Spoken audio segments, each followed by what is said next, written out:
Yeah. Good morning, everyone. I hope that you can hear me okay. So, a while back, I had recorded an episode, or a couple of episodes, where I had played Starflight, and I had done so. Um, I had done so quite a bit. I had done several hours and had gotten pretty far, and I don't remember 100% where we are, so I'm gonna do a little poking around. All right, we got engines, we got armor. What happened is the original recording had included uh, two separate recordings. One that was about an hour and a half, where I streamed, and then I had stopped using Twitch for streaming, and had decided to just uh, record my videos myself because it gives me a lot more control over the quality, as well as over the length of episodes, that kind of stuff, which to me was pretty important considering what I was trying to do. Okay, we've got 25 Endurium, so I had to go back.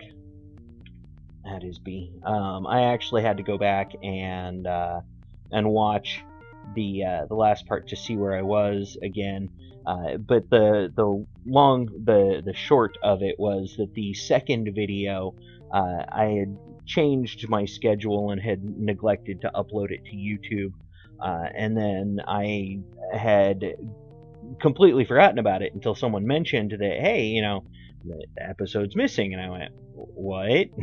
I made a face, and then figured out that the issue was that I had forgotten to upload it. I went and I found the episode, and unfortunately it was on a part of my hard drive that had become corrupted. So the episode itself was corrupted. So I'm going to record it now, or re-record it now, I guess would be the more appropriate way of saying it. So we're gonna get out into space, and where we were actually headed once we're out here was way up here to this handy dandy little space, if I remember correctly. This is wildly unsensitive, if you will. So bear with me here while I get my controls sorted out. Wow, I might have to adjust the control scheme. Anyhow, I believe that we're going roughly right there. It may actually be right there. Oh yeah, it is. It's right there. So we're going right into this area right here. We're gonna pop straight up there. We're not even gonna Mickey Mouse around because it's like no fuel to get where we're going. So we're gonna do some rocking and rolling through space here. For those of you who have not watched in the past, this is by and far one of my favorite games. It's called Starflight. It was originally put out for the IBM personal computer systems. It was picked up later on by who was it? We need to go over to 133. It was picked up later on by EA, and when EA picked it up, that's nice. When EA picked it up, they reported it over to Sega Genesis, or the Master Drive, depending on who you are. The Sega Genesis is what I played it on originally, and one of the things that I really loved about the game was that it was, within reason, it was an open world RPG, a space-based open world RPG. And that is actually where we want to be. Oh, they sent the whole damned army. I don't care. We're just going to ignore you guys for now. These are the Veloxy, and they are entertaining. Actually, here, you know what? We'll go ahead and respond.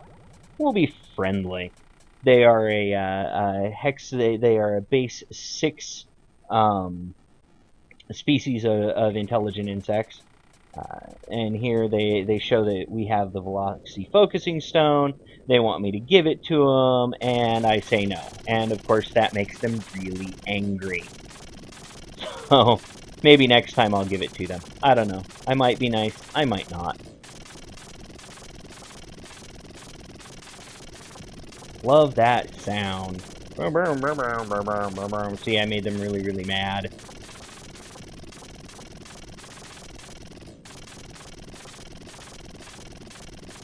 Really, really mad. They're gonna chase me. Not that it much matters. They're not as fast as I am. I'll get away eventually. It just takes a while. Alright, yeah, I think this is where I want to be. And you know, I don't have my game notes with me. Crap. I may have to go get those in just a second. Alright. Communications, hail, friendly.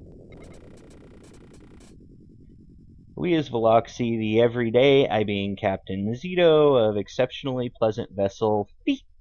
Now perhaps the information exchanging. Sure. Tell me about yourselves. Do you have any information? You as having focusing stone of Veloxy, you as immediately giving to the Veloxy? Sure, why not? And see, now they're friendly. They're not dickheads anymore. Although I don't know how long that lasts for, honestly. Question. The Old Empire. Tell me things. The Veloxy is extremely delightful. The Old Empire was wiped up. So, in other words, they're really happy the Old Empire is gone. The Empire was mini scoundrel, activity too naughty. I love this. Question. Other races. Other races, small important. Veloxy are number one importance. They are obviously xenocentric and somewhat xenophobic, extremely hostile to all other races, unless you have the focusing stone and turn it over to them, at which point they become friendly to everyone. Or to you, anyways. And then they get other races not even knowing Prophecy of Egg, the egg being a black egg device, which is a planetary bomb. Let's go question. Let's go for the Ancients today. The Ancients is ancestors of Veloxy. Veloxy legend is saying Veloxy is powerful race. Ancients was powerful race. Obviously, us are relative. Again, narcissists. And megalomaniacs, possibly. Alright, well, that's enough talking to them today. I keep trying to use the wrong stick on my controller to fly my ship.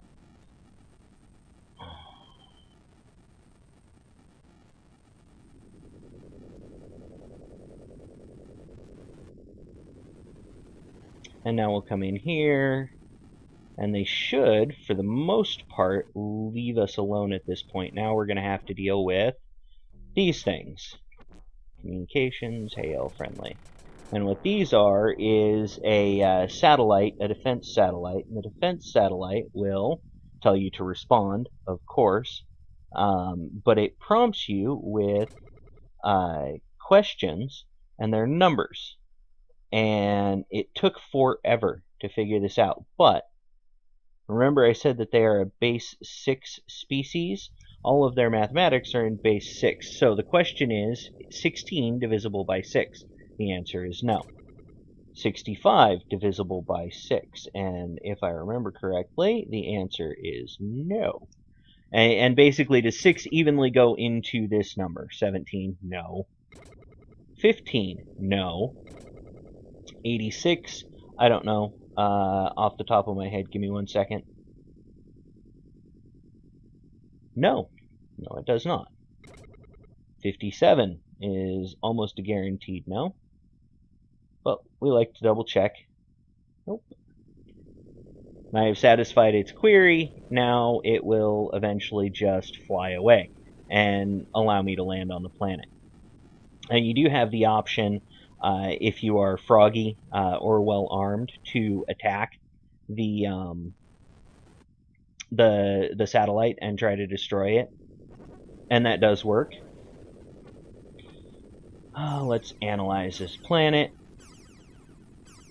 Oxygen, CO2, water, promethium, gold, mercury, and of course there's life. Analyze. 1.5 Gs. Density is thin. It's not perfect, but it's livable. Alright. So now we need to land. Now, hang on one second. Just bear with me. I have to run and grab my notes, wherever the heck they are.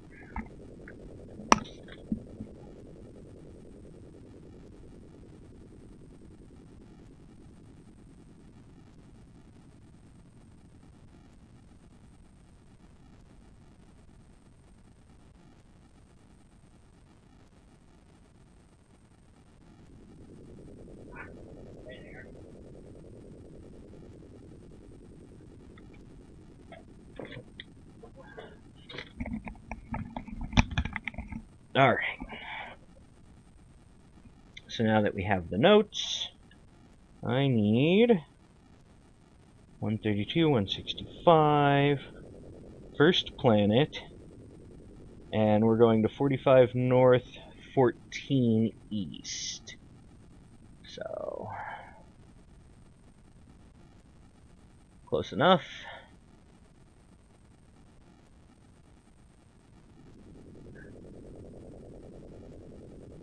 Close enough.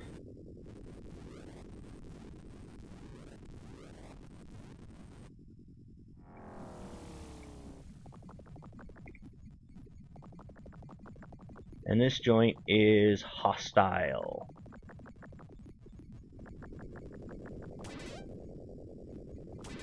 These things will kill you given half the chance. There's what I was looking for. Now the little orange stuff there is Indurium, and there's the crystal orb. And we're gonna cruise on over here. Oh, these controls are killing me today.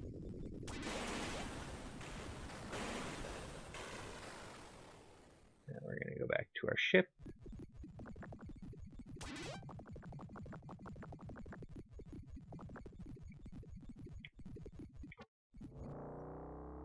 Now your ship is invulnerable to the creatures of the planet, which is great. And we're gonna get the heck out of here. So that crystal pearl, if I remember correctly, we need for the crystal orb. If I remember correctly, we need that to disable the crystal planet's defenses. That's what we were after. So we have the crystal cone, we have the crystal orb, and we have the black egg. So the crystal orb disables the crystal planet's defenses. The crystal planet is causing all of the solar flares. The crystal cone identifies the nexus on the crystal planet, and the black egg is a planetary destruction device. So the whole goal here is to blow up a crystal planet. Go figure. Now there was a in the last playthrough there was what's the word I'm looking for? There was a what are they called? There was a creature that we encountered, minstrels of space minstrel. The space minstrel tells you a story, and the story that the space minstrel tells you is about the ancients and the modern races, or in the new races, and they give you hints in their tale as to the cause of the solar flares that are affecting everyone, and are destroying the universe, as it were. And I'll tell you what that secret is. Alright, tropical, it's calm. Let me look at those sensors again. Oxygen, CO2, water, titanium.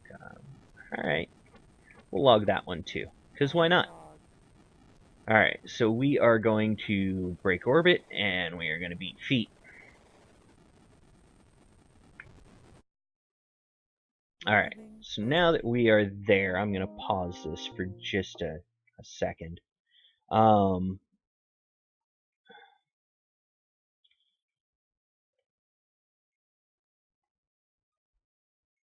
Okay, so the next step is for us to go bust the crystal planet wide open. Because we've collected all of the bare minimums, and this was intended to be a speed playthrough. And this will put us at total time probably about an hour and 50 minutes or so when it's all said and done. So now I'm just going to go and find the planet that I need to blow up.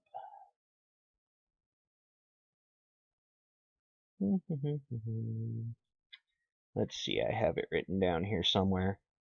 And I've told this story before too, but this game, this particular copy of this game, so I have an actual cartridge copy of Starflight that I purchased back when the Sega Genesis was a big thing in the 90s, and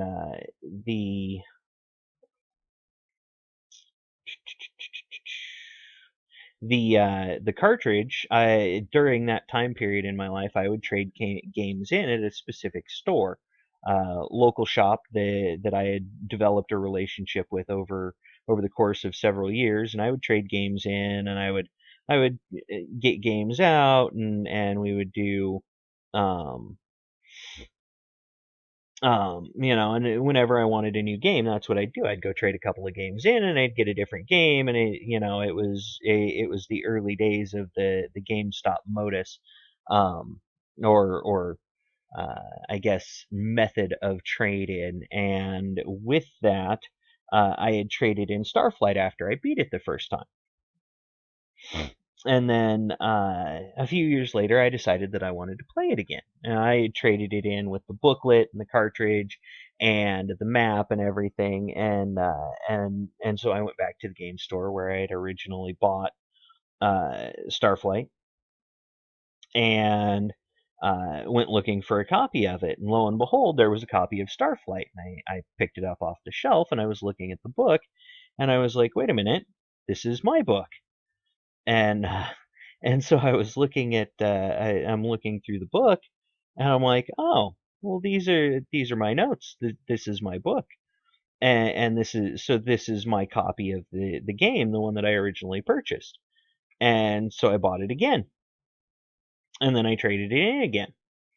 And a couple of years later, I decided I wanted to play it again, and I went hunting for a copy of the game. Now, by this point, the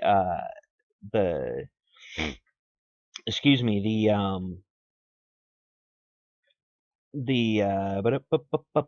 store that I used to go to had moved a couple of times, and was I wasn't sure where it was. Well, I finally found the store again, and lo and behold, there again is my copy of Starflight. So I bought it again, and after that go around, I decided that I was just going to keep it. That it was my copy of Starflight, and it was never ever going away, because it's been one of my all-time favorite games, and it gets ranked up there in the region of the Fallout games in my book, as far as some of my favorite games. So now I need to find this darn crystal planet. And that's to say that this is in terms of role playing games, this was a very, very early open world exploration. No directives on what you had to do or how you had to go about doing it.